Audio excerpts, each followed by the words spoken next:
Bismillahirrahmanirrahim. Assalamualaikum warahmatullahi wabarakatuh. Alhamdulillah wassalatu wassalamu ala rasulillah wa ala alihi washabihi wa mawalah.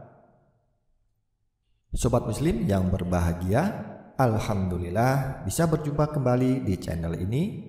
Semoga kita semua diberikan Allah Subhanahu wa taala kesehatan, rezeki yang banyak dan berkah, diampuni segala dosa-dosanya, dipanjangkan umurnya, hidup dalam kemuliaan, dan akhir hidup husnul khotimah. Amin ya rabbal alamin.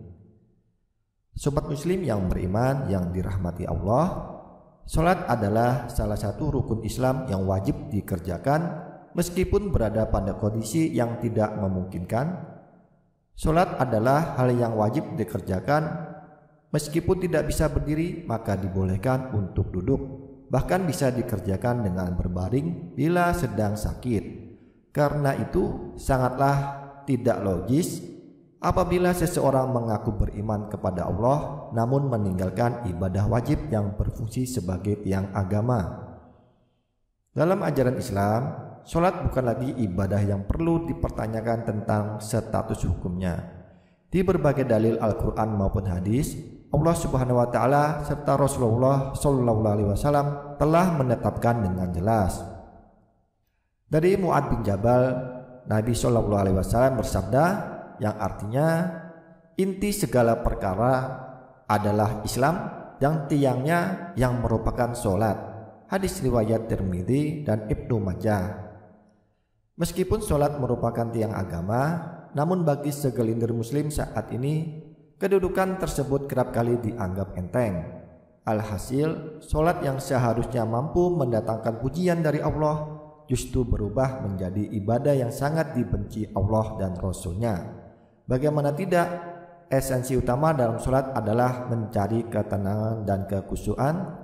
Mengerjakan salat harus dengan ketenangan dan kekhusyuan atau yang biasa disebut dengan tumakninah. Salat tanpa tumakninah bisa menghilangkan ruh dari salat itu sendiri. Parahnya, salat yang terburu-buru tanpa menyertai tumakninah sering terjadi di sekitar kita.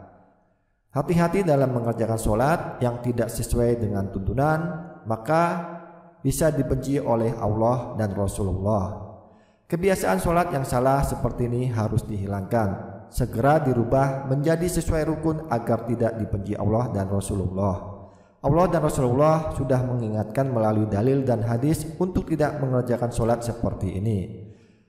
Ada hadis yang perlu kita ketahui di mana Rasulullah pernah mengibaratkan orang yang salat tanpa tumakninah sama dengan kejahatan seperti seorang pencuri. Dalam Musnad Imam Ahmad dari Rasulullah SAW, beliau bersabda, sejahat-jahat pencuri adalah yang mencuri dari salatnya. Para sahabat bertanya, wahai Rasulullah, bagaimana mencuri dari salat? Rasulullah SAW berkata, dia tidak sempurnakan ruku dan sujudnya. Hadis riwayat Ahmad. Na'udzubillahi min dzalik. Itulah pencuri dalam salat. Mereka salat tapi saat ruku dan sujudnya tidak sempurna alias tidak tumakninah. Kondisi yang dijelaskan dari hadis ini ternyata berangkat dari pengalaman Rasulullah bersama para sahabat. Hari itu setelah Rasul selesai sholat berjamaah, tiba-tiba seorang laki-laki masuk ke dalam masjid dan langsung mengerjakan sholat sendirian. Anehnya ketika sholat, laki-laki itu melakukan gerakan rukuk dan sujud tanpa disertai jeda. Melihat hal itu, Rasulullah kemudian berkata di hadapan sahabatnya, apakah kalian menyaksikan gerakan sholat laki-laki tersebut? Barang siapa yang semasa hidup melakukan sholat seperti itu, maka dia meninggal tidak dalam keadaan Islam. Tak berhenti sampai di situ, di hadapan para sahabatnya Rasul juga mengatakan, model ibadah seperti itu ibarat seperti burung gagak yang sedang mematuk darah. Sahabat Nabi SAW yang bernama Hudzaifah menganggap orang tersebut sama saja belum melaksanakan sholat. Zaid bin Wahab berkata, Hudzaifah melihat seseorang sholat namun tidak menyempurnakan ruku dan sujudnya, maka dia berkata, kamu belum sholat. Seandainya kamu meninggal dunia, maka kamu meninggal dalam keadaan di luar fitrah agama yang Allah telah menciptakan Muhammad SAW berada di atasnya.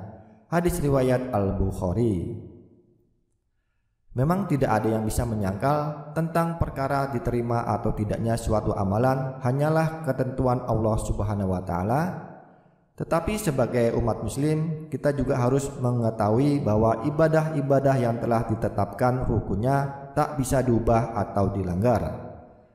Itulah sholat yang dibenci Allah dan Rasulullah. Kita harus lebih berhati-hati memperhatikan rukunnya.